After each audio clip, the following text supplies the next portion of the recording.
Good morning बच्चों। आइए कक्षा 6, 7 और 8 यानी जूनियर के बच्चों के लिए हिंदी भाषा का व्याकरण में आज हम आपको संज्ञा के बारे में पढ़ाएंगे, संज्ञा के बारे में बताएंगे। संज्ञा क्या है, संज्ञा की परिभाषा क्या है, संज्ञा के भेद कितने होते हैं। तो आइए लिख कर बताते हैं संज्ञा की परिभाषा को। पहले आप समझ लीजिए, इस पृथ्वी पर जितनी भी चीज़ें आपको दिखाई दे रही हैं या हम अपने भाषा में जिनका प्रयोग करते हैं वो सभी संज्ञा हैं। किसी व्यक्ति, वस्तु, स्थान, प्राणी, भाव को बोध कराने वाले शब्दों को हम क्या कहते हैं? संज्ञा कहते हैं। आइए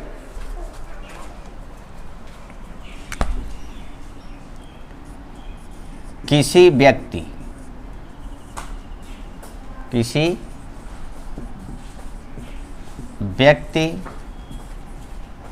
वस्तु, स्थान,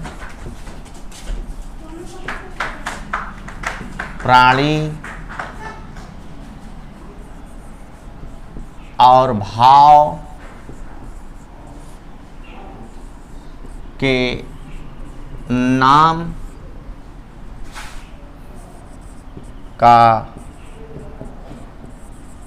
बोध कराने वाले शब्दों को हम क्या कहते हैं? संज्ञा कहते हैं। फिर से समझ लीजिए बच्चों, संज्ञा किसे कहते हैं? किसी व्यक्ति, वस्तु, स्थान, प्राणी और भाव के नाम का बोध कराने वाले शब्दों को हम संज्ञा कहते हैं। यानी जितनी भी सृष्टि में चीज़ें पाई जाती हैं वो सब संज्ञा के दायरे में आती हैं। कोई नाम हुआ संज्ञा, किसी व्यक्ति विशेष का नाम हुआ वो भी संज्ञा है। हाँ, आप जो मानव के द्वारा बोल भाषा के प्रयोग में आते हैं लगभग संज्ञा हैं। जैसे देखिए, जैसे व्यक्ति कह रहा है ना इसमें, तो हम व्यक्ति को उठाते हैं।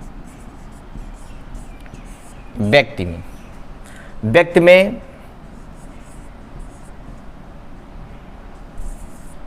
किसान, लड़का, किसान और लड़का। और उसके बाद स्थान में ले लिए, स्थान में खेत और घर। फिर उसके बाद प्राणी में ले लिए, प्राणी, चिड़िया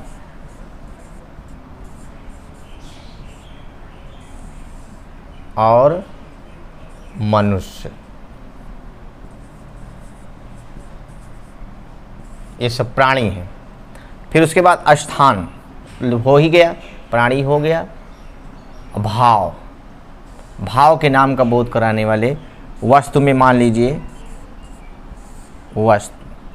वस्तु में हल हो गया जो किसान का है। हल के बाद वस्तु में मेज। उसके बाद जो है भाव में लेते हैं, जैसे अच्छाई,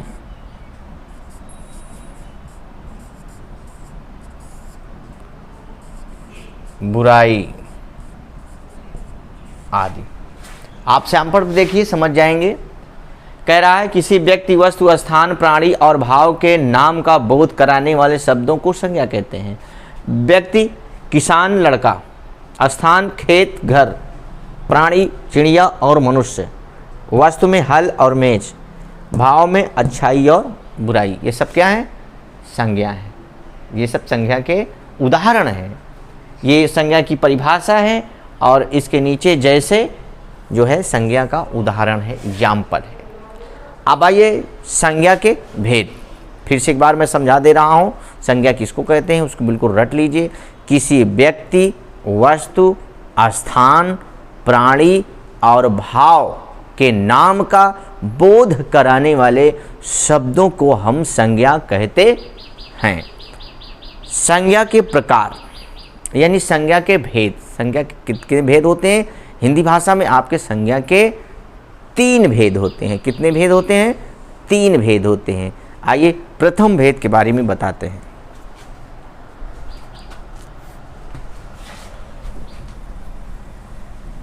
संज्ञा के भेद समझना है और नोट भी करते रहना है, नहीं कि वीडियो के माध्यम से आप पढ़े, आप नोट नहीं किए, भूल गए। आइए संज्ञा के भेद के बारे में बताते हैं।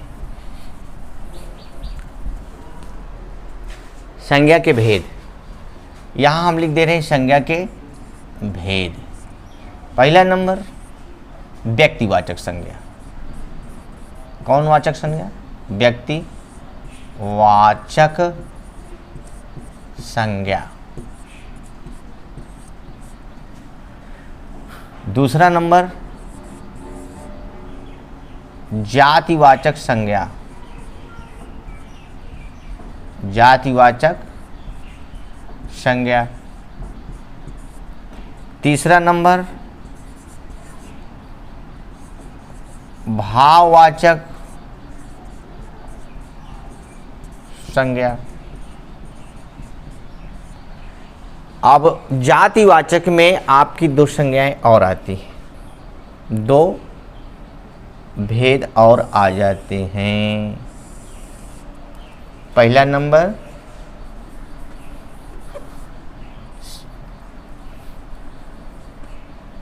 पदार्थवाचक, जिसको हम जो है पदार्थवाचक कहते हैं, पदार्थवाचक। दूसरा समूहवाचक, समूहवाचक संज्ञा। आपकी जातिवाचक संज्ञा में 2 संज्ञाएं और आ जाती हैं। ये कुल मिला के 5 हो जाती हैं, लेकिन आपको हिंदी भाषा में 3 संज्ञाओं को पढ़ना अनिवार्य है। अब देखिए व्यक्तिवाचक संज्ञा किसको कहते हैं।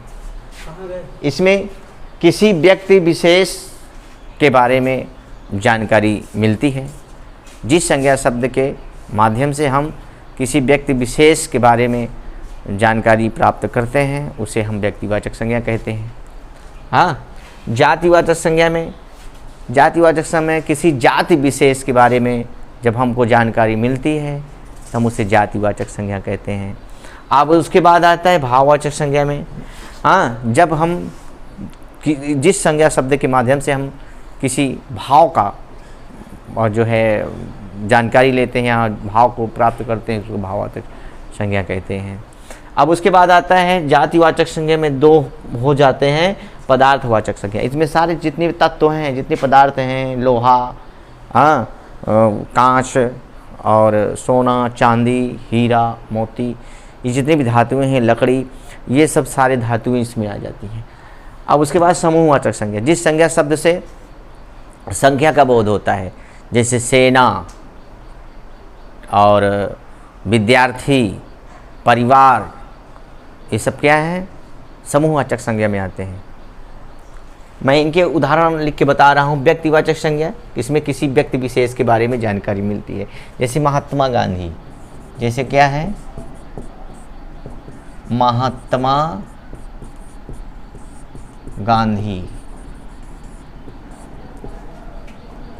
राम, कृष्ण, क्योंकि इसमें किसी व्यक्ति विशेष के नाम की जानकारी होती है, व्यक्ति विशेष के बारे में जो है जानकारी मिलती है, इसको हम व्यक्तिवाचक संज्ञा कहते हैं। अब उसके बाद जातिवाचक संज्ञा में, इसमें किसी विशेष जातियों का पता चलता है, जाति का पता चलता है। जैसे में हम लिख दे रहे हैं गाय, बकरी, गाय, बकरी, कुत्ता, ये सब क्या है? जातिवाचक संज्ञा में आती हैं। अगर गाय में काली गाय कह दिया, काली गाय का नाम दे दिया, विशेष नाम दे दिया, तो व्यक्तिवाचक संज्ञा में आ जाएगी। अभाववाचक संज्ञा में जैसे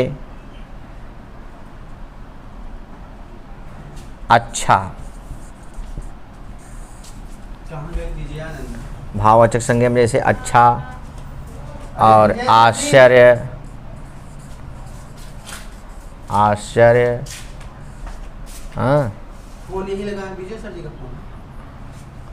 आदि भाववाचक संज्ञा में हो गया। अब पदार्थवाचक संज्ञा में आ जाइए, जैसे लोहा, लोहा, पीतल,